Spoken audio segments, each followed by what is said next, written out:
नमस्कार, मी सौ सुषमा जंगम. आज आपणाला आनंद चतुर्दशीबद्दल थोडीशी माहिती सांगणार आहे. गणेश चतुर्थीपासून ते अनंत चतुर्दशीपर्यंत हा गणेशोत्सव साजरा केला जातो. संपूर्ण भारतभर मोठ्या जल्लोषात 11 दिवस हा उत्सव चालू असतो. गणेश जयंतीबद्दल किंवा गणेश चतुर्थीबद्दलची माहिती आपण गणेश चतुर्थीच्या उत्सवात पाहिलेली आहे. आनंद चतुर्दशीला या गणपतीचं विसर्जन केलं जातं. खरं तर हा दिवस आनंद चतुर्दशी आणि विसर्जन गणरायाचं. काय बरं या दोन्हीचं एकमेकाशी कथानक असावं? काय या दोन्हीची एकमेकाशी सांगड असावी?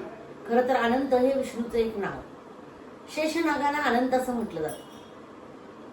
मग या दिवशी अनंताची पूजा केली जाते. घरामध्ये अनंताचा दोरा आणला जातो. तो पूजा करून मंत्रून घेतला जातो आणि तो त्या दिवशी हातामध्ये घातला जातो. मग काहींच्या घरी पुरणपोळीचा नैवेद्य केला जातो, तर काहींच्या घरी मोदक केले जातात आणि या दिवशी गणपतीचंही विसर्जन केलं जातं. खरं तर कुणाच्या घरी 1 दिवसांचा, कुणाच्या घरी 1.5 दिवसांचा, कुणाच्या घरी 3 दिवसांचा, 5 दिवसांचा, 7 दिवसांचा, 9 दिवसांचा आणि 10 दिवसांचा किंवा 11 दिवसांचा असा गणपती प्रत्येकाच्या परंपरेनुसार बसवला जातो. मध्येच 2-3 दिवस गौरी पूजन येतं. या गौरी पूजनामध्ये स्वतः पार्वती माता आपल्या मुलगा या पृथ्वी तलावर आल्यानंतर पृथ्वीचं जो निरीक्षण करत असतो, पृथ्वीवर काय चाललंय याची हाल हवा पाहत असतो, त्याच वेळेला ही जगदंबा, ही पार्वती माता या पृथ्वीचं निरीक्षण करण्यासाठी आपल्या मुलाच्या मदतीला येत असते. आणि तेही 3 दिवस आपण आनंदाने जल्लोषात साजरे करतो. त्याच्यावर पुन्हा कधीतरी बोलू. अनंत चतुर्दशीचा उत्सव म्हणजे आपल्याकडे फार तर गणरायाचा उत्सव म्हणूनच ओळखला जातो.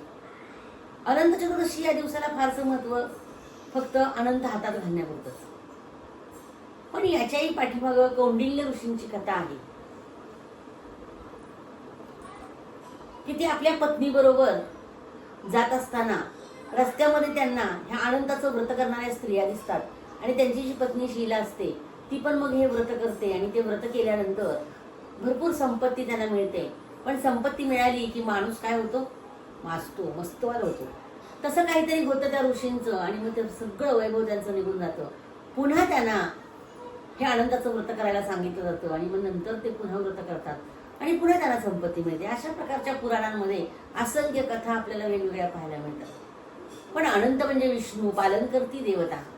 पालनकर्त्या देवता त्या शेषनागावर विराजमान आहे आणि त्या शेषाला अनंत नाव दिलेलं आहे.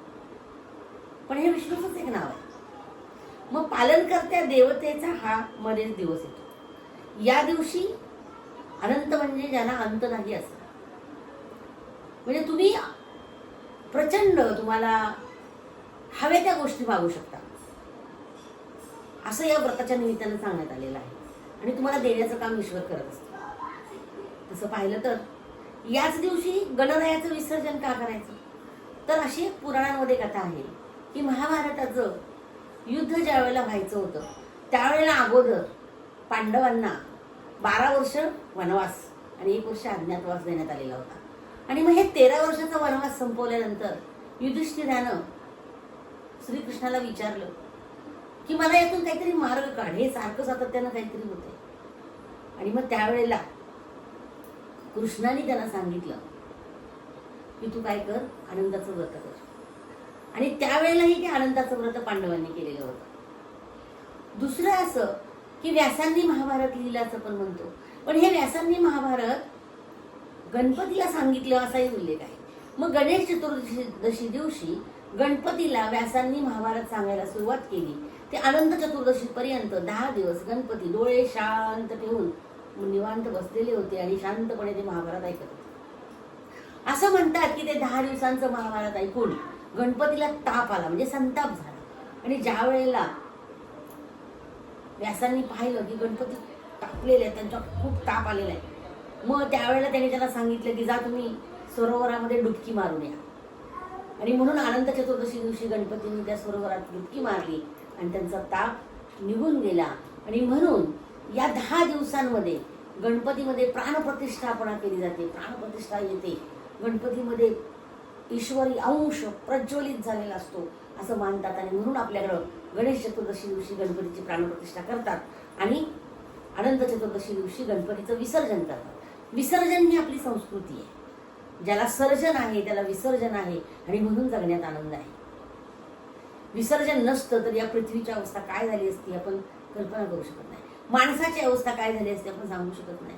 विसरता येतं, विसर्जित करता येतं, म्हणून जगण्यात आनंद आहे. आणि म्हणून गणपतीला जसं सर्जन आहे तसं विसर्जन आहे कुठल्याही कलाकृतीला. आणि म्हणून आपण हा उत्सव जल्लोषात साजरा करतो. पुन्हा पुढच्या वर्षी तेवढ्याच जोमाने यायला गणपती बाप्पांना सांगतो आणि हा गणेशाचा उत्सव आपण 10 दिवस साजरा करतो. या अनंत चतुर्दशीच्या दिवशीच्या निमित्तानं मी एवढंच सांगेन की गणरायाला, विघ्नहर्त्याला पुन्हा पुन्हा सांगा की आमच्या जीवनातील, आमच्या या देशातील विघ्न हरून जाऊ दे. तू सातत्यानं आमच्या जीवनामध्ये आमचं जीवन सुखकर करण्यासाठी ये.